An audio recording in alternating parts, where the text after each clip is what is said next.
బైబిల్ను కాపీ చేసిన వాడు బైబిల్ను కాదన్న వాడిని పట్టి తీసుకొచ్చి ప్రభు పాదాల దగ్గర పడేయటమే పిడి సుందర్రావు ఒక జైశాలిగా చేస్తున్న జైత్ర యాత్ర.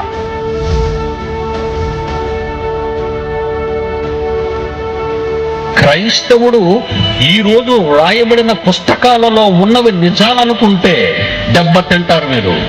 క్రైస్తవుడు దేవుడు రాయించిన బైబిల్లో ఉన్నవి నమ్మాలి.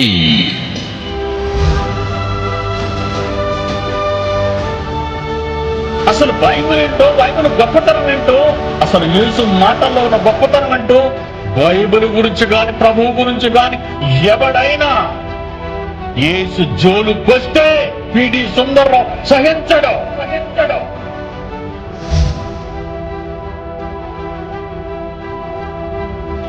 బైబిల్ స్పీక్స్, బైబిల్ ఎక్కడ మాట్లాడుతుందో అక్కడ నేను మాట్లాడతాను.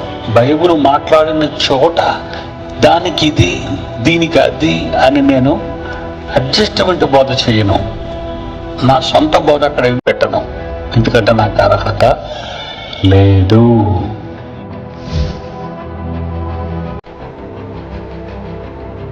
నేను బోధించే ఈ బైబిల్ తప్పని మగాడు ఉంటే రేపు తీసుకురండి.